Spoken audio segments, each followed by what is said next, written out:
안녕하십니까, 양재열 변호사입니다. 수요일 제 고정 코너는 스리슬쩍 없애더니 갑자기 양정리라고 이름을 붙여놓고 뉴스공장 주말 특근을 맡겼네요. 네, 진행을 맡았습니다. 최승호 PD가 MBC 신임 사장에 선임됐습니다. 해직된 지 1997일 만에 MBC로 복귀하는 거죠. 해직자 복직 문제가 최 신임 사장의 첫 번째 과제입니다. 지난 2012년이었죠. 파업 과정에서 부당 해고돼서 회사로 돌아가지 못한 MBC 해직자 6명도 신임 사장과 함께 복직한다고 합니다. 암 투병 중인 이용마 기자도 오는 월요일이면 출근할 수 있습니다. 이 기자가 부디 힘을 내고 기적이 일어나길 간절히 소망해 봅니다. 만나면 좋은 친구였던 MBC 어서 빨리 정상화되면 좋겠습니다. 12월 9일 토요일 뉴스공장 주말 특근 지금부터 함께 하시겠습니다.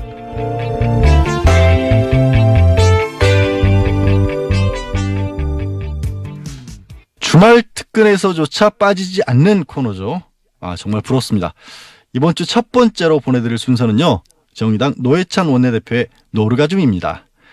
예산안 본회의 처리 직후 12월 6일 수요일 3부에 방송했던 내용인데요. 다시 들어보시겠습니다. 노회찬 원내대표 나오셨습니다. 안녕하십니까? 네, 안녕하십니까? 자, 예산안이 이제 중요한 화제일 수밖에 없고 어제 통과됐기 때문에 오늘 통과됐습니다. 오늘이죠. 새벽에 통과됐으니까 오늘 통과됐고. 근데 나경원 의원이 2부에 잠깐 나오셨는데 이런 항의를 하고 하셨어요. 이제 잠정 합의를 했다, 원내대표. 네. 잠정 합의라는 것은 이제 의원총회에 돌아가서 추인을 받아야 되는 사안인데 추인도 안 됐는데 통과시켰기 때문에 이건 날치기다, 신종. 이렇게 표현을 했어요. 여기에 대해서 전문가로서 한마디 제가 손님으로 오셔가지고 일일이 반박을 못했는데. 네. 일단 예산안은요. 네. 국회 선진화법에 의해서 그 합의가 이르지 못하면은 본회의에 자동 회부되게 돼 있습니다. 12월 2일까지. 네. 그래서 자동 부의. 12월 1일 날 자동 부의된 상태였고 이미. 12월 1일 날 부의된 상태였고 이제 수정안이 나왔는데 그 소위 말하는 잠정합의라는 거는 수정안에 대한 잠정합의. 수정안에 사인은 했지만 의원총회에서의 동의를 구하지 못했기 때문에 잠정합의에 불과하다고 얘기한 것은 수정안에 대한 자유한국당의 입장이고 근데 그 수정안도 국민의당이나 민주당은 합의한 상태였거든요. 그래서 원안이 자동 부의된 상태에서 어떤 수정안이라도 나올 수 있는 거예요.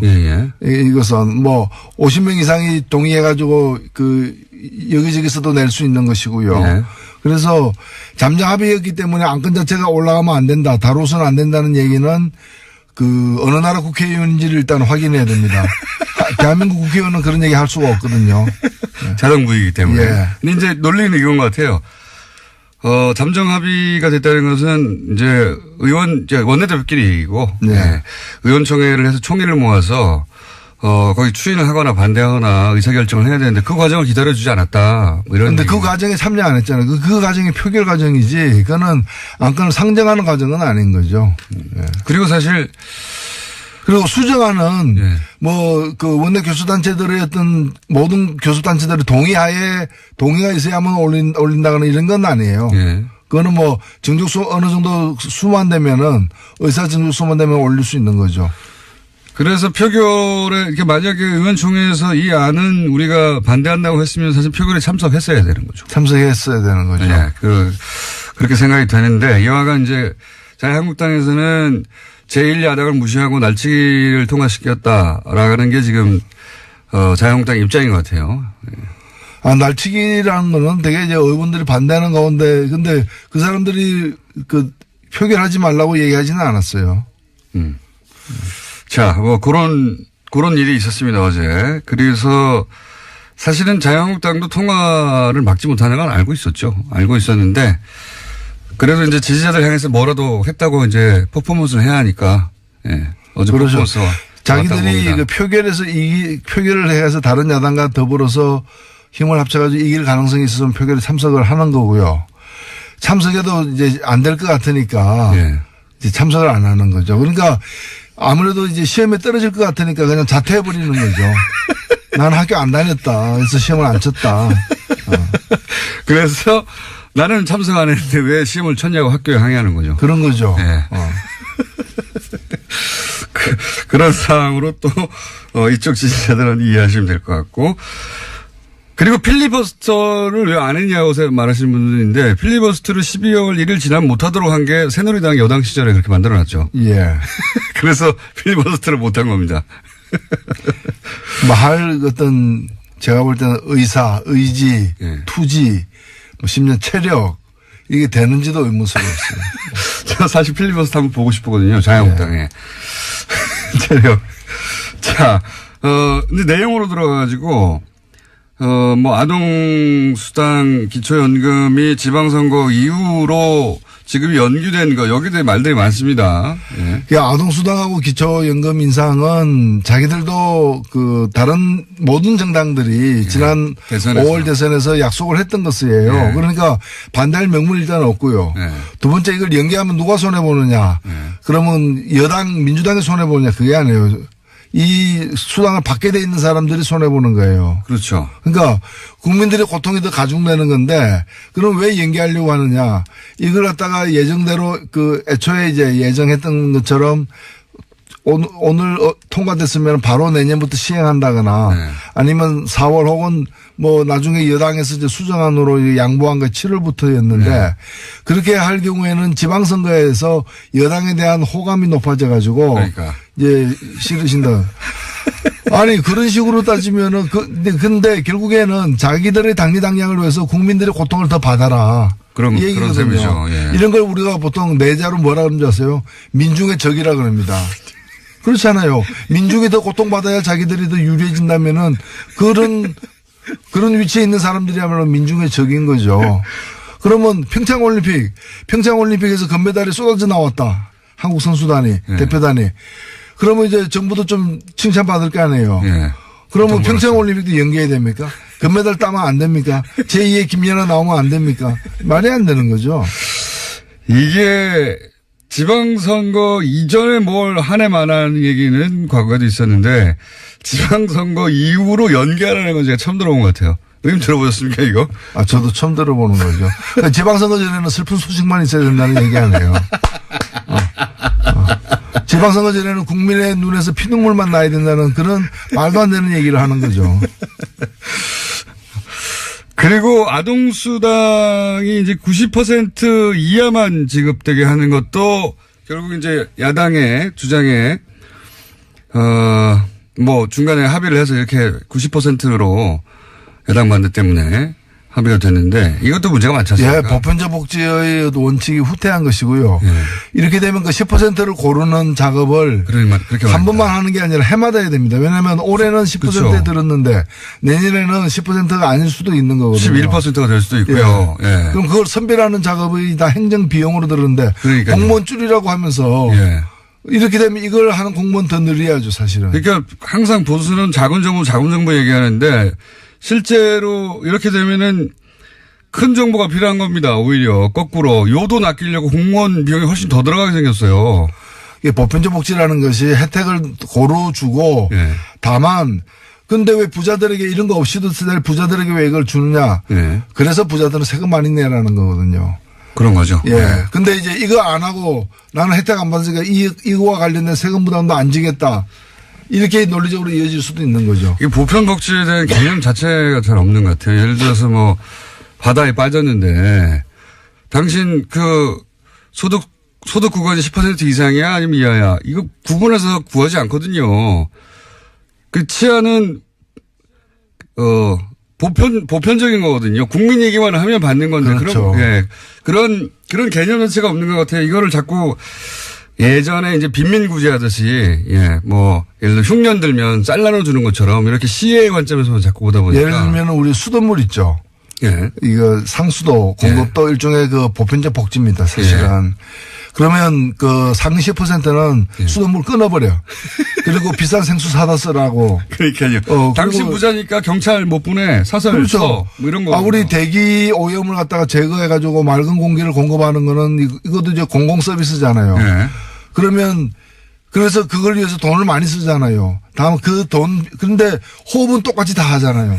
근데 그 드는 비용에 대해서는 자산이나 소득이 많은 사람들이 더 세금 많이 내니까. 세금 많이 내는데 그러면 상위 10%는 그냥 산소 마스크 쓰고 다니라 예. 자기 돈으로 산소 사가지고 그런 얘기가 비슷한 거죠. 보편 복지는 계속 확대되어 가는 방향으로 가야 되는데 보수는 이 보편 복지의 개념 자체가 없고 이건 불쌍한 사람 도와주는 거 다 시혜다. 근데 그거를 다 할 필요가 있냐 이렇게만 접근하는 것 같아요. 네. 어제 예산안 표결하는 과정에서 자유한국당 의원들이 그때 들어왔거든요. 들어와서 거센 항의를 하고 표결하려고 이제 정세균 의장이 진행을 하니까 다들 손팻말을 들었어요. 네. 그 손팻말이 사회주의 예산 반대예요. 사회주의 예산 반대. 아동수당하고 기초연금, 그 다음에 최저임금 보전 이런 걸 사회주의 예산이라는 거예요. 제가 볼 때 사회주의를 고무 찬양한 거죠. 사회주의가 얼마나 좋은가를 고무 찬양하는 거예요. 아니 그럼 자기들은 공약을 왜 걸었답니까? 그러니까요. 자기들 공약으로 걸었던 건데. 이제 지금 작은 정부, 지금 현 정부는 큰 정부, 주사파, 사회주의 이걸로 이제 프레임. 주사파도 고무 찬양한 거죠. 아니 어느 나라에서 주사파가 국민 70% 지지를 받고 있습니까? 그런 프레임 작업을 계속 하고 있는 거죠. 예. 그 연장선상에서 시도를 했는데 성공적이지는 않은 것 같습니다. 성공적이지는 않은 것 같은데 기본적으로 철학이 있고 없고의 문제인 것 같아요. 이걸 국민 모두가 누려야 되는 기본권에 관한 기본권으로 보느냐 아니면 이제 불쌍한 사람만 도와준 불우이웃 돕기냐 이렇게 보는 거죠. 예. 불우이웃 돕기로 보는 것 같아요. 복지를 항상. 자, 불우이웃 돕자 그러면 또 그것도 반대할 거예요. 보편적 복지하니까 그걸 이제 일부만 주자고 한 건데 예. 그러면 일부만 주자 이러면 그것도 반대할 가능성이 있는 거죠. 그러니까 선별 치안, 선별 수도, 선별 경찰이 없듯이 이게 보편적인 기본적인 대한민국의 아이들에게만 하면 누려야 될 기본 선이다. 이걸 정하는 건데 그걸 못하게 하네요. 자, 그런데 이 예산안 통과에는 국민의당이 이제 협조를 해서 국민의당도 얻을 거 얻어갔는데요. 반면에 국민의당의 속사정, 소위 이제 통합, 바른정당의 통합 때문에 벌어지는 속사정은 여전히 변함이 없는 것 같습니다. 이게 결국 안철수 대표는 포기하지 않는 것 같아요. 절대. 예, 그 길로 가는 것 같죠. 이제 무조건. 예.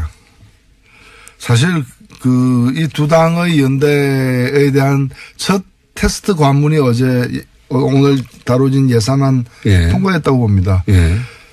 바른정당은 당론으로 반대했습니다. 그렇죠. 예. 예, 당론으로 반대했고 국민의당 같은 경우에는 당론 찬성을 채택하려고 했는데 예.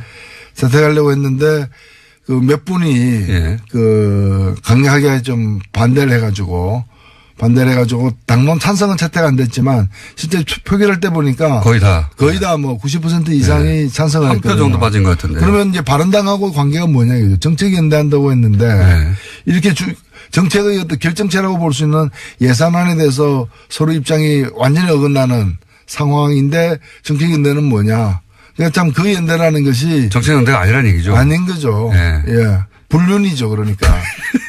예. 어떤 정략적인 목표 때문에 예. 연대를 갖다가 추구하는 것에 다름 아니다 이렇게 보여집니다. 그러면 국민의당 바른당 입장에서는 오히려 이해가 가는 면이 있습니다. 지금 교섭단체도 아니고 존재감이 점점 사라지니까 등치를 좀 키워야 되고 그래야지 다시 또 정치 일정 전면에 다시 자기 의사를 반영할 수 있으니까 그건 이해가 가는데 국민의당 안철수 대표가 이렇게 통합에 호남계의 결사적인 반대에도 불구하고 계속 가는 이유는 어떤 정치적 이유라고 보십니까? 저는 바른당만 가지고는 설명이 안 된다고 봅니다. 그렇죠. 바른당과 통합하면은 그 이전까지 보이지 않던 새로운 땅이 보인다라는 네. 어떤 판단을 하고 있는 게 아닌가. 바른당 11명인데 바른당하고 통합하면 기존의 국민의당에서 11명 이상이 나갈 수 있거든요. 그렇죠. 그렇다면 산술적으로 볼 때 별 도움이 안 되는 거죠. 소탐 대시라는 것처럼 보이는데 왜 굳이 이걸 하려고 하느냐. 네. 더군다나 나가려고 하는 사람들, 나갈 수도 있는 사람들이 다 호남계란 말이죠. 그러면 그렇죠. 국민의당 베이스가 흔들리는 건데 그래도 상관없다는 거군요, 지금. 결국에는 자유한국당에 대한 어떤 네. 관심. 자유한국당을 블루오션으로 보고 있는 거다. 네. 바른당을 블루오션으로 보는 게 아니라. 그 중간에 징검다리를 보는 것이다. 예, 그런 거죠. 시간이 벌써 다 됐네. 노회찬 대표님하고 얘기를 하다 보면 시간이 금방 와가지고 참. 오늘 꼭 했어야 되는데 못 하신 얘기 있으십니까 혹시? 예. 그 얘기 하시고 가시죠. 예. 이번에 헌법재판소의 판결에 따라서 예. 그동안에 이제 허용되지 않았던 정당 후원금이 예. 이제 허용되거든요. 그거 의미가 뭡니까? 아니, 정당에게도 공식적인 후원금을. 원래는 의원 개인에게만 냈었는데. 네. 의원 개인에게만 했었는데 이제 정당에도 가능하다. 예, 정당에도 내게 돼 있습니다. 내는 게 가능합니다. 얼마까지 갑니까? 그건 똑같습니다. 500만 원까지 1인당. 500만 원짜리 1인당. 10만 원까지는 세액공제가 되는. 네, 그대로. 돌려받는 거고요. 그 대표님 후원금 다 찼습니까? 예, 찼습니다. 네. 예, 그래서 정의당에도 네. 정의당은 정의에 목마릅니다. 정의당의 정의는 후원금입니다. 네. 정의당은 정의 이전 자금에 목마른 상황인데 지금 솔직히 그렇습니다. 솔직히 그렇습니다. 예. 정의당의 후원금 내만큼 대한민국의 정의가 실현됩니다. 알겠습니다. 정당에도 이제 후원금 가능하답니다. 개인이. 지금까지 정의당의 노회찬 원내대표였습니다. 감사합니다. 네, 감사합니다. 네, 노회찬 대표가 인터뷰 말미에 정당 후원금을 언급하셨죠. 이게 사실 합법적으로 모금할 수 있는 정치자금이었는데 이게 뜬금없이 한나라당 차떼기 파동이 일었던 2006년에 엉뚱하게 이것까지 폐지를 시켰던 겁니다. 그러다가 지난 6월 27일 문재인 대통령이 첫 국무회의에서 이 정당 중앙당 후원회를 부활시키는 내용을 골자로 하는 정치자금법 개정 공판을 의결했고 부활을 시킨 거죠. 이게 어떤 의미냐면 각 정당이 그러니까 개인이 아니라 정당이 중앙당 차원에서 후원금을 모금할 수 있고 또 국민들은 정해진 기준과 방법에 따라서 자기가 원하는 정당이나 정치인에게 합법적으로 정치자금을 기부할 수 있게 된 겁니다. 문재인 대통령도 민주당에 법정 한도액 500만 원을 기부했다고 하는데요. 어떤 정도의 효과가 있을지는 모르겠지만 지도부가 등장해서 홍보 영상까지 찍었습니다. 예, 제법 재미있는 영상들도 많이 있던데요. 정당 후원금에 대해서도 10만 원까지는 연말에 세액공제 받으실 수 있으니까요.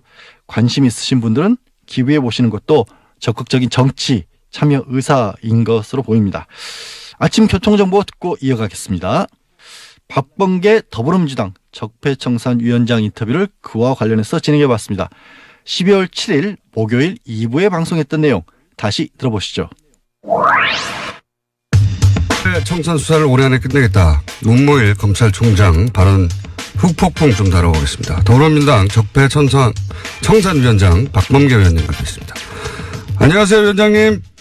네, 반갑습니다. 네. 검찰총장이 적폐청산 수사를 올해 안에 끝내겠다. 이렇게 말하면 안 되는 거 아닙니까? 그 뒤에 이제 여러 추가적인 어떤 그 보도에 의해서 다소 이제 그 발언의 진위가 좀 설명이 되긴 했는데요. 네. 문무일 검찰총장의 말씀이 모든 적폐청산과 관련된 수사를 금년 내에 마친다. 이런 의미로는, 해석하지는 않습니다. 국정원, TF에서 수사 의뢰된 사건의 가닥은 올해 내로 좀, 잡았으면 좋겠다. 그렇게 이해를 하고요. 다소 그 말씀의 진위가 좀 전달되는데 조금, 혼선이 있었던 것은 맞는 것 같습니다.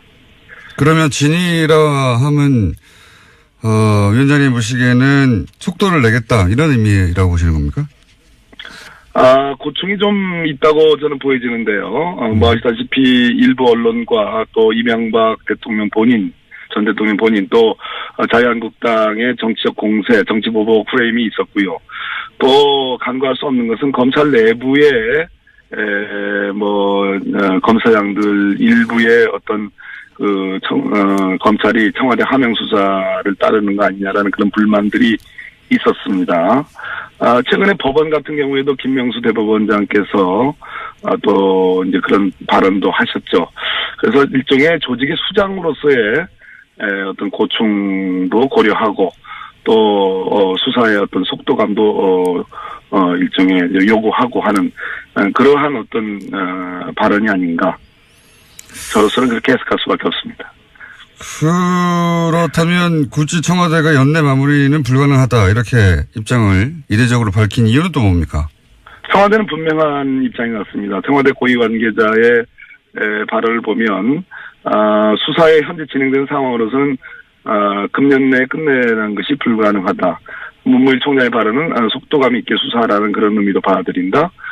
또 적폐청산의 수사라는 것이 일부 야당의 주장처럼 그러한 정치보복 그런 것이 아니고 제도와 어떤 관행, 시스템을 바꿔내는 과정이기 때문에 혐의가 있으면 있는 대로 수사할 수밖에 없는 거 아니냐라는 아주 강한 의지를 다시 한번 표현한 걸로 봅니다. 일반 시민들 입장에서 궁금한 건 결국 그래서 이거 연내 끝나는 거 아니죠? 네. 불가능하다고 봅니다. 여러 가지 조건들이 그렇습니다. 네. 그러면 이제 적폐청산위원장으로 보시기에 앞으로 남아있는 사건들 중에 가장 중요한 남아있는 적폐수사가 어떤 게 있습니까? 국민의 관심은 뭐니 해도 지금 박근혜 국정농단을 넘어서서 그 원인이 됐던 이명박 정부 당시의 여러 가지 적폐들에 대한 수사인데 그 정점은 이명박 전 대통령 아니겠습니까? 그렇죠. 어떤 방식으로 조사를 할 것이냐. 군사이버사령부 관련해서는 직접적인 그러한 어떤 진술들이 나왔습니다. 김관진이 석방이 됐습니다만 저는 다스 문제라든지 다스 140억이 스위스 계좌에서 다스로 돌려가는 과정은 분명히 불법성이 있는 거고요. 또 제2롯데월드 뭐 여러 가지 자원외교 비리, 자원비리 이런 것들은 여전히 수사의 대상으로 남아있다고 봅니다. 자, 그러면 말씀을 꺼내셨으니까 이왕 연결된 김에 박범계 의원님도 사실은 오래전부터 이 다스 관련해서 자료들을 많이 들여다. 네. BBK, 예. 네. BBK 다 연결되니까요, 결국은. BBK. 네, 그렇습니다. 예. 자료를 오랫동안 보시고 특히 미국 쪽 판사 출신이시다 보니까 그런지 미국 법원에서 나온 자료를 굉장히 면밀히 검토하신 걸로 알고 있는데, 연결된 김에 미국 법원에서 나온 최근의 해석이나 판결이나 중에 주목할 만한 것들이 있습니까? 예, 그렇습니다. 미국에서는 여러 가지 소송들이 있었습니다. 그 중에 특히 제가 지난번에 자금의 흐름 관계는 밝혔고요. 옵셔널 캐피털과 김경준 사이에 미국 캘리포니아 지방법원 소송이 있었는데요. 그 미국 법원이 아주 주목할 만한 그러한 판단을 한 부분을 제가 찾아냈는데요. 옵셔널 캐피털은 이제 옵셔널 벤처스의 이제 소액 투자자들을 대리한다고 볼 수 있는 곳이죠. 그 옵셔널 캐피털이 한국 검찰이 김경준 수사하면서 작성했던 검찰의 수사 보고서와 그 당시에 옵셔널 벤처스의 전직 직원들 4명의 진술들을 미국 법원에 증거로 요청을 합니다. 증거를 채택해달라고. 근데 미국 법원이 이걸 거절합니다. 거절한 이유가 첫째는 한국 검찰의 보고서는 검찰이 객관적이지 않다. 이런 얘기입니다. 검찰이 표현이 정확히 이렇습니다. 김경준에게 불리하게 이 진술을 해석할 만한 그런 이해관계와 이익이 검찰에게 있었다. 어마어마한 얘기입니다. 또 검찰의 결론은 사실에 입각하지 않다. 이런 표현도 나오고요. 그렇기 때문에 이 검찰의 수사 보고서는 공공 보고서로서 법정에서 채택할 증거가 아니다. 라고 분명히 얘기하고 있고요. 또 하나는 잠깐만요. 미국 법원이 그러니까 BBK 수사를 한 한국 검찰을 불신한다는 내용이 미국 법정에서 없다는 얘기고요. 또 하나는 옵셔널 벤처스의 4명의 진술자들이 있습니다. 그 당시 BBK 김경준 수사하면서요. 그 사람들의 진술도 증거로 채택할 수 없다고 보는데요. 결론적으로 이거는 이명박으로부터의 보복을 두려워하는 증인들에 의해 만들어진 진술이다. 이런 표현이 나옵니다. 이거는 저 같은 사람이 주장하던 걸 미국 법원이 주장을 했네요. 판단했습니다. 그러네요. 구체적으로 여보세요? 네, 듣고 있습니다. 흥미진진하게 듣고 있습니다. 네. 그렇습니다. 그래서 이런 표현도 나옵니다. 이 4사람의 진술은 서울시장인 이명박의 대리인들이 증인들에게 진술 바꾸지 마. 그리고 어떤 식으로든 김경준을 돕지 마. 라는 강한 압박 속에 만들어진 거기 때문에 믿을 수 없다 이런 얘기입니다. 미국 법원이 어떻게 그런 판단을 했죠? 잘 판단한 거죠. 잘 판단한 거죠. 그러니까 제3자의 이해관계가 전혀 없는 미국 법원이 여러 서류들을 검토하다 보니 그렇습니다. 충분한 예. 서류들을 보고서요. 그러니까 정치적 판단이 심지어 아니라 예.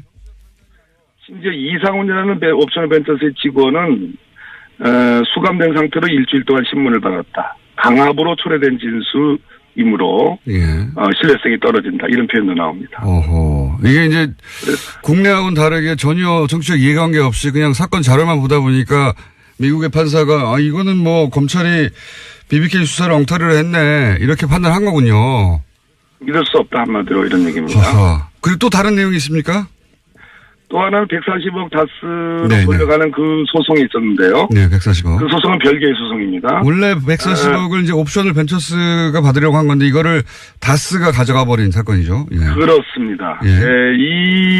이것에 대한 미국의 일종의 제2항소법원, 캘리포니아 제2항소법원의 판단인데요. 예. 한마디로 이 140억을 돌려가는 것은 법으로 보호받을 수 없는 사기성 이체다. 아.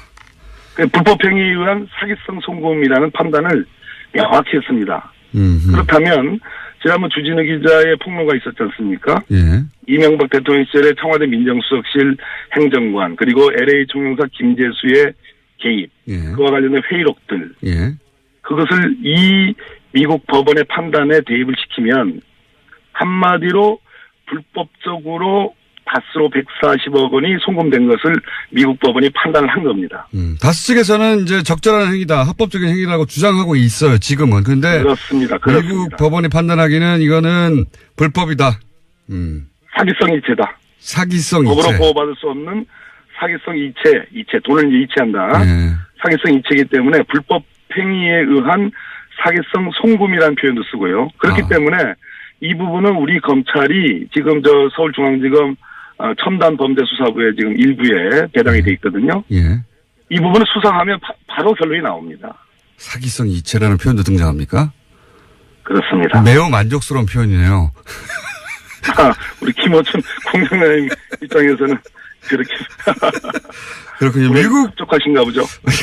미국 법원은 사실 한국에서 일어난 일임에도 불구하고 자료만 가지고도 충분히 그런 결론에 도달해 있군요, 이미. 미국 법원은 전 세계적으로 증거법적으로 가장 거의 완비될 정도로 증거 능력에 관해서는 정말 엄밀하게 보는 법원입니다. 의원님도 만족스러우시겠습니다. 네. 네. 의원님도 오랫동안 이 사건을 들여다보신 걸로 아는데. 예. 결론적으로 문무일 검찰총장께서 어젠가 서울중앙지검 3차장 한동훈 3차장과 지금 이 다스 사건이 지금 배당되어 있는 네. 첨단범죄수사 1부 신봉수 부장을 대검으로 불렀습니다. 예. 저는 이것을 주목하고 있습니다. 그렇기 때문에 문무일 검찰총장께서 너무 노심초사하지 마시고 예. 성역 없이 이 부분에 대한 수사를 지시하는 것이 저는 정도가 아닌가 그런 말씀드립니다. 오늘은 여기까지 듣겠습니다. 오늘 말씀 감사합니다. 네, 감사합니다. 지금까지 더불어민주당 적폐청산위원장 박범계 의원이었습니다. 네, 적폐 수사라는 게 과연 연내 마무리하는 것, 시점을 두고 하는 것이 가능할까요? 적폐 수사를 하고 있는 중앙지검 검찰에서도 이 적폐청산 수사의 피로감과 또 마무리 시점에 관해 논란이 일고 있는 것에 대해 직접 반박을 했는데요. 수사를 진행한 지 불과 3개월밖에 되지 않았다라는 겁니다.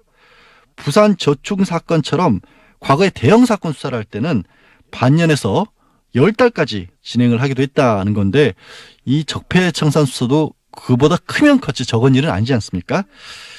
적폐 수사 시기가 아닙니다. 얼마나 실체를 제대로 규명해낼 수 있느냐 하는 것이 문제이고 관건입니다. 네, 12월 7일 목요일이었죠. 이것만은 알아야 할 아침 뉴스 ERU 시간에 김어준 공장장이 댓글을 동원한 여론 왜곡 작업이 여전히 계속되고 있다라는 의혹을 직접 제기했습니다. 7일 방송 내용 먼저 들어보시겠습니다. 제가 댓글부에 아직도 운용된다 이야기 여러 번 했거든요. 근데 이제 반신반의 하셨던 분들이 많을 거예요.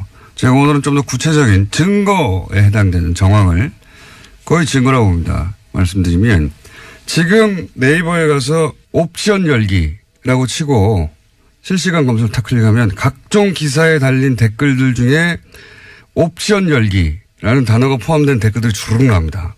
이게 전부 다 댓글 부대가 쓴 댓글이에요. 댓글을 달 때 위에서 지시를 받아서 그걸 자기 아이디로 카피를 해서 댓글을 달았는데 거기 맨 앞에 옵션 열기라고 하는 내용과 상관없는 메뉴가 있는데 그걸 카피해서 갖다 붙여버린 거예요.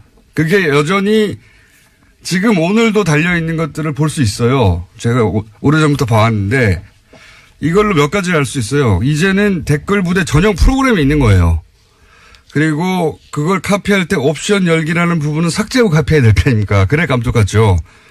그런데 컴퓨터에 그만큼 익숙하지 않아서 고연령대 노년층일 가능성이 높은 거죠. 그것까지 카피해버린 거예요. 재밌죠? 예. 지금 당장 해보시면, 왜냐면 제가 이제 방송에서 이 말을 했기 때문에 이제 지워버릴 거예요. 근데 지금 당장 해보시면 실시간으로 주르륵 나옵니다. 예. 댓글 알바 있다. 댓글 무대 있고요. 이거 누가 시키고 누구 돈으로 하는 건지, 주요한 적폐 수사 끝나면 이거 수사 들어가야 된다고 봅니다. 여전히 돌아가고 있어요. 댓글 알바들. 네, 김어준 공장장이 가르쳐준 대로 옵션 열기 검색해본 분들이 정말 많았습니다. 실시간 검색어 1위에 올랐거든요. 반향이 어마어마했고요. 공장장은 다음 날인 12월 8일 스스로 미니 인터뷰까지 했습니다. 아마 라디오 방송사상 최초가 아닐까 싶은데요. 진행자가 스스로 진행한 미니 인터뷰 들어보시겠습니다. 이제 갑자기 중간에 미니를 하시는 건가요? 예. 끝에 하는 게 아니라요? 아니요. 예, 자체 예. 미니.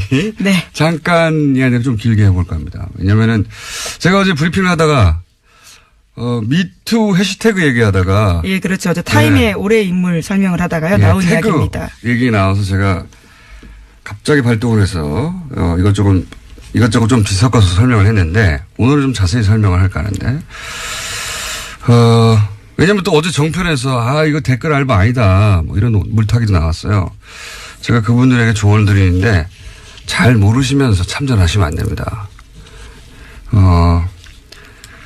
선관위 뒤도수 사건 제가 잡아가지고 특검까지 간 겁니다. 이거 댓글 알바 제가 처음 떠들기 시작한 거예요. 시발단 제가 찾아낸 이 분야의 전문가는 접니다. 네. 자, 그래서 잘 모르면서 그렇게 참전해가지고 이거 댓글 알바 아니다 이런 물타기 하시면 나중에 곤욕을 치를 수 있습니다. 자, 우선 자세히 제가 설명드릴게요. 어제는 제가 짧게 얘기했는데 이 댓글 부대는 우선 네이버가 활동 베이스로 봅니다. 자, 예를 들어보죠. 댓글 지정이 있다. 그러면 댓글도 다르고 퍼 나르고 막 유포해야 되잖아요. 뭐 이건 국정원 또는 뭐 사이버 사령부 댓글 수사에서도 나왔죠. 그렇게 한다고. 그런데 네이버 기사의 댓글 창에는 댓글 모음이라는 메뉴가 있어요. 그 상단에, 그 창 상단에. 글 내용을 카피할 때 마우스로 이렇게 쭉 글만 긁는 게 아니라 윗부분에 이런 댓글 모음이라고 하는 메뉴가 있는 부분이 상당히 있을 거 아니에요. 그걸 쫙 긁으면 댓글 모음 메뉴 바로 뒤에 화살표 모의 꺽쇠가 하나 있습니다. 꺽쇠. 이 꺽쇠 부분까지 카피를 하고 그걸 붙여 쓰기를 하면 이 꺽쇠 부분에 옵션 열기라고 하는 숨어있는 텍스트가 있어요. 그게 복사가 되는 거예요. 이 꺽쇠에 옵션 열기라는 태그가 숨어 있는 거죠. 예. 그 프로그래밍을 할 때 이 화살표 꺽쇠, 딴 데 있는 게 아니라 이 꺽쇠에 들어있는 거예요. 꺽쇠에 주석으로 달아놓은 겁니다. 이건 프로그램 하는 분들은 무슨 말인지 금방 알아듣실 텐데 그 꺽쇠에 그런 주석을 달아놨는데 그 주석의 목적이 뭐냐. 네이버가 확인해 준 바에 의하면 이 대체 텍스트의 목적은 원래 시각장애인들이 보질 못하잖아요, 화면을. 그러면 그 스크린 리더라는 게 있어요. 시각장애인들이 화면에 뭐가 있는지 읽어주는 거죠. 인터넷을 사용할 수 있게. 그 스크린 리더가 이 꺽쇠 부분을 읽을 때 요 해당 텍스트가 설명 문구로 나오는 겁니다. 목적은 그거예요. 그러니까 일반인들은 이걸 볼 필요가 없는 거죠. 그런데 복사해서 붙였을 때도 원래 나오지 않게 되어야 하는 건데 이게 특정 조건에서 나와요. 그러니까 미니 버그죠. 미니 버그예요, 사실은. 그래서 오류가 생겼다라는. 약간의 오류예요. 나오면 안 되는 건데 나온 거예요. 근데 뭐 대단한 건 아닌데 사실 이런 오류들은 간혹 있어요. 언제 나오느냐 특정 조건이라는 게 자기가 댓글을 달고 자기가 자기 글을 복사해서 답글할 때 요 특정 조건에서만 여기까지 이해하셨죠? 그러니까 자기가 자기 댓글을 복사할 때만 뜬다 뭐 이런 의미로. 자기 댓글을 그냥 복사하기만 하는 게 아니라 답글 창을 열고 복사할 때 그 조건에서만 요 오류가 탁 나오는 거예요. 요 조건에서만 나옵니다. 그러니까 이 꺽쇠 부분까지 쭉 긁어서 카피를 하면 옵션 열기라고 하고 하는 숨어있는 텍스트가 탁 복사되고 카피할 때 그게 톡 튀어나오는 거예요. 어쨌든 기술적인 부분 자세히 몰라도 되는데 그럴 때 나오는 오류인데 중요한 거는 자기가 댓글을 달고 자기 댓글을 복사하고 자기 댓글을 쭉 상단 부분까지 예. 사실 생각해 보면 꼭 텍스트만 복사할 때 텍스트 복사도 되잖아요. 꼭 필요하면 꼭 필요한 경우도 없지만 근데 그 위에 부분까지 쫙 긁어야지 이게 나오는 겁니다. 그것도 그 꺽쇠 부분을 포함해야지. 종편에서는 뭐 자기 글을 자기 아이디까지 복사하면 일어나는 일이라서 실수라는 식으로 물타기를 하는데 생각을 해보면 자기가 게시글에다가 댓글 하나 달았어요. 근데 그걸 댓글창을 열고 자기 아이디부터 쭉 긁는 경우가 언제 있습니까? 그것도 반복적으로 여러 번 일어났다는 점에서 좀 이상한 건 사실입니다. 그것도 이 글들의 유형을 보면 위에 있는 문장과 상관없는 덧글 또 달거든요. 한 번 한 다음에 계속 갖다 붙이는 거예요, 이게. 그렇게 수많은 사람들, 제가 확인한 것도 1000명이 넘어요. 그리고 그게 실수라면 왜 오로지 정부 비판하는 사람들만 그런 실수를 반복적으로 수천 명이 하냐고요. 말이 안 되죠. 이건 댓글 부대예요. 그리고 생각해 보자고요. 스스로 SNS를 운영하는 사람이에요. 페이스북을. 자기가 그런 사람들은 옵션 열기 같은 말도 안 되는 문구는 그게 맨 앞에 붙어 있거든요. 맨 앞에 붙어 있으면 그걸 그대로 둘 리가 없어요. 자기 SNS니까 하루에도 몇 번씩 확인하는데 이거 뭘 말하느냐. 자기 SNS가 아닌 겁니다. 아무 애정 없이 여론 조작용 계정. 자기 할당 입문만 하고 그다음에 쳐다보지도 않는 거예요. 그래서 말도 안 되는 이런 문구가 붙었는 줄 모르는 거예요. 알바입니다. 알바. 자, 그런데 옵션 열기는 그렇게 네이버 댓글 답글창에서만 나오는 오류인데 제가 어제 프로그램으로 이런 지령을 받았을 거라고 추정했지 않습니까? 이거 구체적인 설명을 안 해가지고 뭐 제가 틀렸다고 함부로 덤비시면 안 돼요. 자, 옵션 열기 말고 이런 아이디들이 다른 문구들까지 카피해서 붙어 있는 경우들이 있어요. 옵션 열기가 대표적인 거고, 예. 어제는 짧게 얘기하느라 대표적인 옵션 열기라는 문구 하나만 얘기했는데 다른 문구들도 붙어가지고 쓸데없이. 뭐 이를테면 어떤 건가요? 여러 가지 있어요. 뭐 레이어 같은 것도 있고 여러 가지가 있어요. 그러니까 자기가 쓴 글이 아닌 거예요. 분명히 카피한 겁니다. 어디서 카피한 건데 그 카피한 걸 안 지운 거가 있어요. 근데 그걸 그대로 트위터나 페이스북에 갖다 붙인 글들이 꽤 있습니다. 그래서 제가 이걸 보면서 이건 네이버 이외에 어떤 프로그램 메뉴 부분을 긁다가 같이 붙이게 된 거구나 추정을 한 거예요. 그리고 또 한 가지 생각을 해보면 이제 댓글 지정이 있다고 칩시다. 그럼 내용만 갑니까? 아니에요. 그걸 어디다 쓸 건지 지정해 줘야 되잖아요. 그러니까 그 글을 어디다 달지 링크가 같이 가야 됩니다. 이게 짧은 게 아니란 말이에요. 이거 불러줄 수 없어요. 그러면 카톡이나 메일 같은 걸로 보낼 수도 있어요. 물론. 근데 지난 수사 때 잡힌 게 다 그런 거예요. 수사 때 설린 게 메일 내에서 나오고 막. 그러니까 내용과 링크를 어떤 프로그램으로 이제는 보내는 게 아니겠는가 앞에 거 부분을 합쳐서 그렇게 추정을 한 겁니다. 물론 이런 별도 프로그램이 없을 수도 있어요. 원시적으로 할 수도 있어요. 여전히. 뭐 메일로 한다든가. 프로그램이 없을 가능성도 있는데 프로그램이 있을 거라는 추정한 것은 그런 근거에 해서 한 것이고. 근데 프로그램이 있냐 없냐는 본질이 아니에요. 그것도 제가 계속 추적해 보고 싶은데 중요한 건 이 옵션 열기 댓글 부대가 현재도 돌아가고 있다. 그런 정황이 명백하다. 그런데 옵션 열기라고 하는 실수 없이 유포된 건 얼마나 더 많겠는가. 예. 여기 끝이 아닙니다. 너무 긴가요? 네. 왜냐면은 자꾸 이렇게 어설프게 덤벼가지고.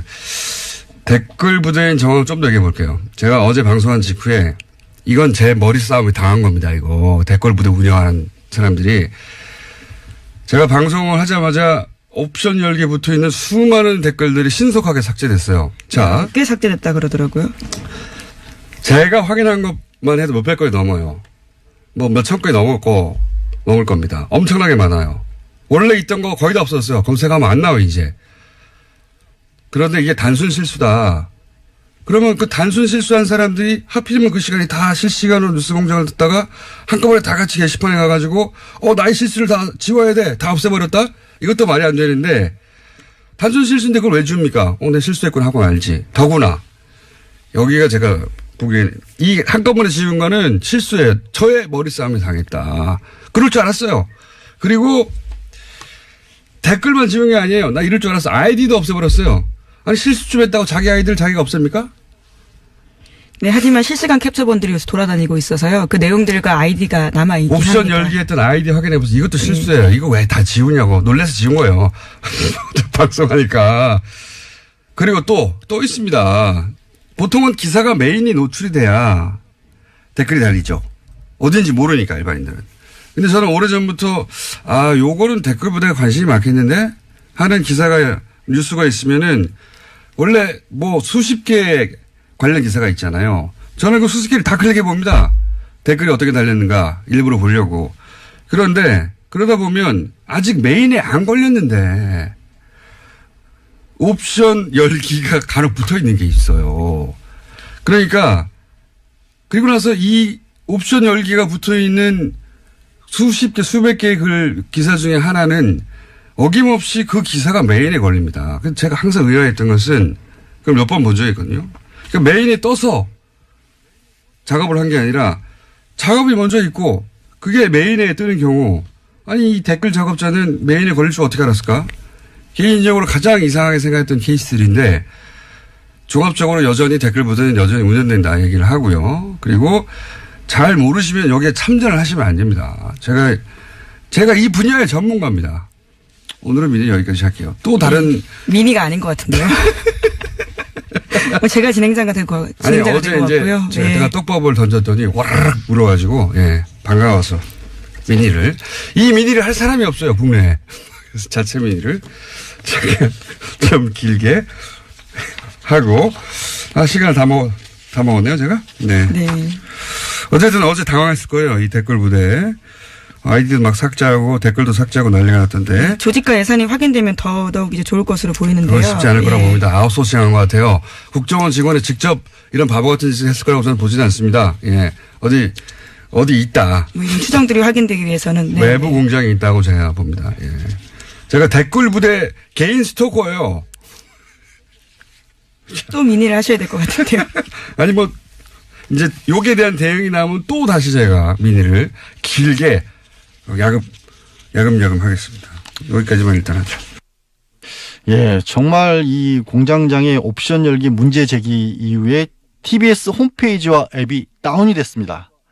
그리고 나서도 하루 종일 이 실시간 검색어 상위권을 지켰는데 청취자분들 반응도 정말 뜨거웠습니다. 직접 댓글 찾기에 나서기도 했던 모양이에요. 2946번님, 어제 옵션 열기 댓글 찾아보느라 바빴네요. 박은주님, 실시간으로 옵션 열기 테스트 해보았는데 맞군요.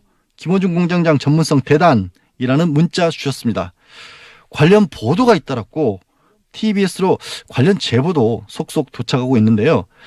디지털 시대에 적응하지 못하는 낡은 사고방식을 가진 사람들이 아직도 엉뚱한 짓을 벌이고 있다는 거죠. 댓글을 통한 여론 왜곡 정말로 진행되고 있는지 규명해야 할 것입니다. 네, 아침 교통정보 듣고 이어가겠습니다. 공장 주말 특근이 동시간대 라디오 청취율 1위라는 사실 알고 계신가요? 주말 특근도 1위라는 뜻입니다. 물론 평일 아침 방송되는 김어준 뉴스공장은 2자리 청취율을 달성했습니다. 김어준 공장장과 뉴스공장 제작진이 청취율 10%를 넘으면 하와이 여행을 보내주겠다고 약속했던 TBS 대표분께 항의를 하고 있다고 하는데요. 심지어 지난주에는 한 청취자께서 이 대표에게 하와이행을 촉구하는 내용 증명까지 보냈다고 합니다. 정말 뉴스공장은 청취자 여러분께서 만들어주신 겁니다. 그나저나 정차영 대표님 내용 증명에 대한 답을 아직도 안 하고 계신다고요? 또 큰 성과가 있죠. 김어준 뉴스공장이 팟캐스트 다운로드 수 누적 10억 건 돌파를 앞두고 있습니다. 전부 말씀드린 것처럼 청취자 여러분의 성원 덕분입니다. 김어준 공장장은 그래도 고개 하나 끄떡 안 할 사람이니까 제가 대신 감사드리겠습니다. 청취자 여러분 고맙습니다. 뉴스공장 주말 특근 오늘 준비한 순서는 여기까지고요. 언제일진 모르지만 조만간 다시 나타납니다. 저는 고맙습니다. 수정안에 대한 자유한국당의 입장이고, 근데 그 수정안도 국민의당이나 민주당은 합의한 상태였거든요. 그래서 원안이 자동 부의된 상태에서 어떤 수정안이라도 나올 수 있는 거예요. 이것은 50명 이상이 동의해가지고 여기저기서도 낼 수 있는 것이고요. 그래서 잠정 합의였기 때문에 안건 자체가 올라가면 안 된다, 다뤄서는 안 된다는 얘기는 어느 나라 국회의원인지를 일단 확인해야 됩니다. 대한민국 국회의원은 그런 얘기 할 수가 없거든요. 자동부이기 때문에. 근데 이제 논리는 이건 것 같아요. 잠정 합의가 됐다는 것은 이제 원내대표끼리고, 의원총회를 해서 총의를 모아서 거기 추인을 하거나 반대하거나 의사결정을 해야 되는데 그 과정을 기다려주지 않았다. 그런데 그 과정에 참여 안 했잖아요. 그 과정이 표결 과정이지, 그거는 안건을 상정하는 과정은 아닌 거죠. 그리고 사실 그리고 수정안은 원내 교수단체들의 어떤 모든 교수단체들의 동의가 있어야만 올린다거나 이런 건 아니에요. 그거는 정족수 어느 정도 수만 되면은 의사 정족수만 되면 올릴 수 있는 거죠. 그래서 표결에 이렇게 만약에 의원총회에서 이 안은 우리가 반대한다고 했으면 사실 표결에 참석했어야 되는 거죠. 참석했어야 되는 거죠. 네, 그렇게 생각이 되는데 이와가 이제 자유한국당에서는 제1야당을 무시하고 날치기를 통과시켰다라는 게 지금 자유한국당 입장인 것 같아요. 날치기라는 거는 되게 이제 의원들이 반대하는 가운데 근데 그 사람들이 표결하지 말라고 얘기하지는 않았어요. 자, 그런 일이 있었습니다, 어제. 그래서 사실은 자유한국당도 통과를 막지 못하는 건 알고 있었죠. 알고 있었는데, 그래도 이제 지지자들 향해서 뭐라도 했다고 이제 퍼포먼스를 해야 하니까, 어제 그렇죠. 퍼포먼스가. 자기들이 표결을 해서 다른 야당과 더불어서 힘을 합쳐가지고 이길 가능성이 있어서 표결에 참석을 하는 거고요. 참석해도 이제 안 될 것 같으니까 이제 참석을 안 하는 거죠. 그러니까 아무래도 이제 시험에 떨어질 것 같으니까 그냥 자퇴해버리는 거죠. 나는 학교 안 다녔다. 그래서 시험을 안 쳤다. 그래서 나는 참석 안 했는데 왜 시험을 쳤냐고 학교에 항의하는 거죠. 그런 거죠. 그런 상황으로 또 이쪽 지지자들은 이해하시면 될 것 같고.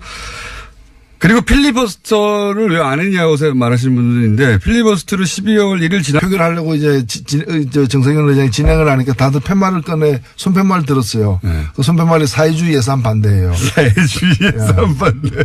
아동수당하고 기초연금 그다음에 최저임금 보전 이런 걸 사회주의 예산이라는 거예요. 제가 볼 때 사회주의를 고무 찬양한 거죠. 사회주의가 얼마나 좋은가를 고무 찬양하는 거예요. 아니 그러면 자기들은 공약을 왜 걸었답니까? 그러니까요. 자기들 공약으로 걸었던 건데. 이제 지금 작은 정부, 지금, 현 정부는 큰 정부, 주사파, 사회주의, 이걸로 이제 프레임. 주사파도 고무 찬양한 거죠. 아니, 어느 나라에서 주사파가 국민 70% 지지를 받고 있습니까? 그런 프레임 작업을 계속 하고 있는 거죠. 그 연장선상에서 시도를 했는데, 성공적이지는 않은 것 같습니다. 성공적이지는 않은 것 같은데, 기본적으로 철학이 있고 없고의 문제인 것 같아요. 이걸 국민 모두가 누려야 되는 기본권으로 보느냐 아니면 이제 불쌍한 사람만 도와준 불우이웃 돕기냐 이렇게 보는 거죠. 불우이웃 돕기로 보는 것 같아요. 복지를 항상. 자, 불우이웃 돕자 그러면 또 그것도 반대할 거예요. 보편적 복지하니까 그걸 이제 일부만 주자고 한 건데 그러면 일부만 주자 이러면 그것도 반대할 가능성이 있는 거죠. 그러니까 선별 치안, 선별 수도, 선별 경찰이 없듯이 이게 보편적인 기본적인 대한민국의 아이들에게만 하면 누려야 될 기본선이다. 이걸 정하는 건데 그걸 못하게 하네요. 자, 그런데 이 예산안 통과에는 국민의당이 이제 협조를 해서 국민의당도 얻을 거 얻어갔는데요. 반면에 국민의당의 속사정, 소위 이제 통합, 바른정당의 통합 때문에 벌어지는 속사정은 여전히 변함이 없는 것 같습니다. 이게 결국 안철수 대표는 포기하지 않는 것 같아요. 절대. 예, 그 길로 가는 것 같죠, 이제 무조건. 예. 사실 이 두 당의 연대에 대한 첫 테스트 관문이 어제 오늘 다뤄진 예산안 예. 통과했다고 봅니다. 예. 바른정당은 당론으로 반대했습니다. 그렇죠. 예. 예, 당론으로 반대했고 국민의당 같은 경우에는 당론 찬성을 채택하려고 했는데 예. 그 몇 분이 예. 강력하게 좀 반대를 해가지고 당론 찬성은 채택 안 됐지만 실제 안녕하십니까, 양지열 변호사입니다. 수요일 제 고정 코너는 스리슬쩍 없애더니 갑자기 양정리라고 이름을 붙여놓고 뉴스공장 주말 특근을 맡겼네요. 네, 진행을 맡았습니다. 최승호 PD가 MBC 신임 사장에 선임됐습니다. 해직된 지 1997일 만에 MBC로 복귀하는 거죠. 해직자 복직 문제가 최 신임 사장의 첫 번째 과제입니다. 지난 2012년이었죠. 파업 과정에서 부당 해고돼서 회사로 돌아가지 못한 MBC 해직자 6명도 신임 사장과 함께 복직한다고 합니다. 암 투병 중인 이용마 기자도 오는 월요일이면 출근할 수 있습니다. 이 기자가 부디 힘을 내고 기적이 일어나길 간절히 소망해 봅니다. 만나면 좋은 친구였던 MBC 어서 빨리 정상화되면 좋겠습니다. 12월 9일 토요일 뉴스공장 주말 특근 지금부터 함께 하시겠습니다.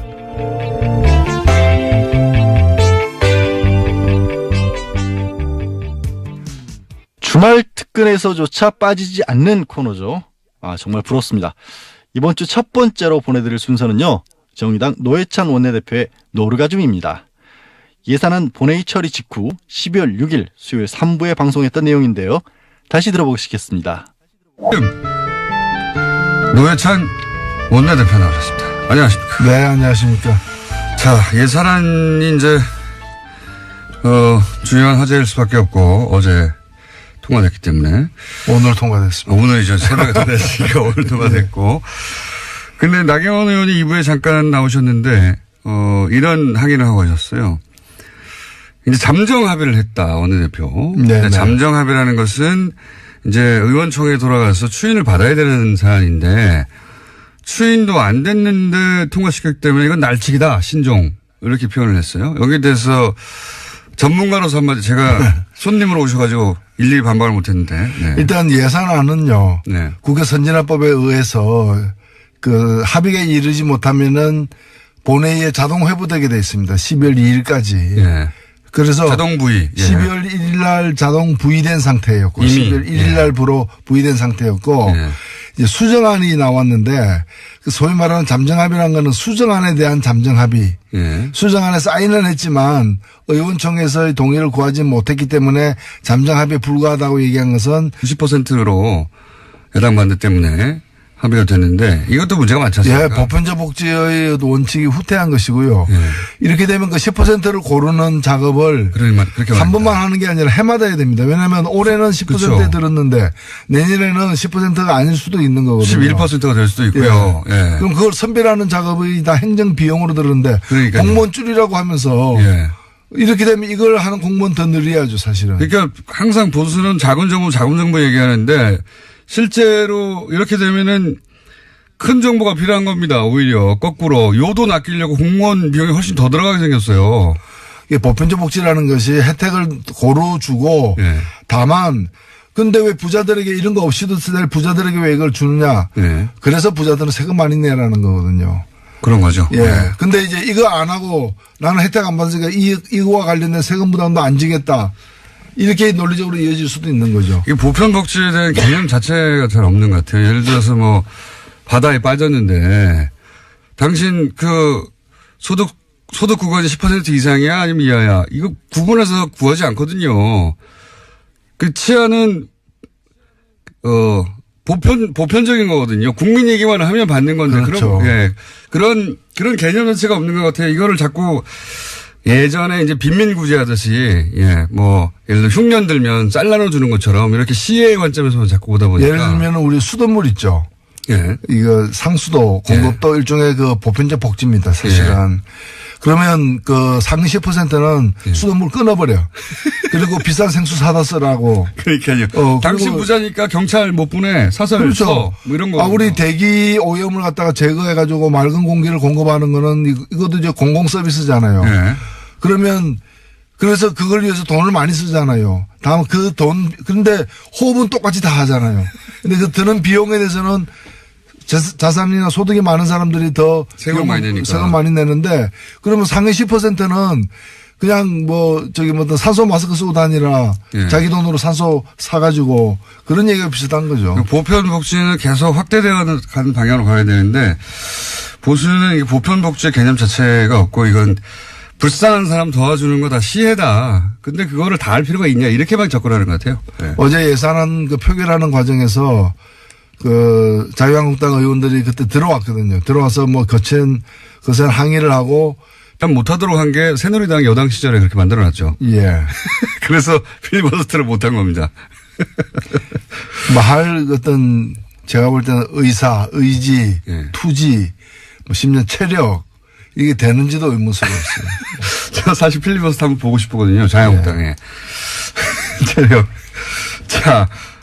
근데 내용으로 들어가가지고, 아동수당 기초연금이 지방선거 이후로 지금 연기된 거, 여기에 대해 말들이 많습니다. 예. 아동수당하고 기초연금 인상은 자기들도 다른 모든 정당들이 지난 대선에서. 5월 대선에서 약속을 했던 것이에요. 그러니까 반대할 명분이 일단 없고요. 두 번째 이걸 연기하면 누가 손해보느냐. 그러면 민주당이 손해보느냐. 그게 아니에요. 이 수당을 받게 돼 있는 사람들이 손해보는 거예요. 그렇죠. 그러니까 국민들의 고통이 더 가중되는 건데 그럼 왜 연기하려고 하느냐. 이걸 갖다가 예정대로 애초에 이제 예정했던 것처럼 오늘 통과됐으면 바로 내년부터 시행한다거나 아니면 4월 혹은 나중에 여당에서 이제 수정안으로 양보한 게 7월부터였는데 그렇게 할 경우에는 지방선거에서 여당에 대한 호감이 높아져 가지고 이제 싫으신다. 아니 그런 식으로 따지면은 근데 결국에는 자기들의 당리당략을 위해서 국민들의 고통을 더 받아라. 그런 얘기거든요. 이런 걸 우리가 보통 내자로 뭐라 그러는지 아세요? 민중의 적이라 그럽니다. 그렇잖아요. 민중이 더 고통받아야 자기들이 더 유리해진다면은 그런 위치에 있는 사람들이야말로 민중의 적인 거죠. 그러면 평창올림픽에서 금메달이 쏟아져 나왔다. 한국 선수단이, 대표단이. 그러면 이제 정부도 좀 칭찬받을 거 아니에요. 그러면 평창올림픽도 연기해야 됩니까? 금메달 따면 안 됩니까? 제2의 김연아 나오면 안 됩니까? 말이 안 되는 거죠. 이게 지방선거 이전에 뭘 한 해만 한 얘기는 과거에도 있었는데 지방선거 이후로 연기하라는 건 제가 처음 들어본 것 같아요. 의원님 들어보셨습니까 이거? 저도 처음 들어보는 거죠. 그러니까 지방선거 전에는 슬픈 소식만 있어야 된다는 얘기 아니에요. 지방선거 전에는 국민의 눈에서 피눈물만 나야 된다는 그런 말도 안 되는 얘기를 하는 거죠. 그리고 아동수당이 이제 90% 이하만 지급되게 하는 것도 결국 이제 야당의 주장에, 중간에 합의를 해서 이렇게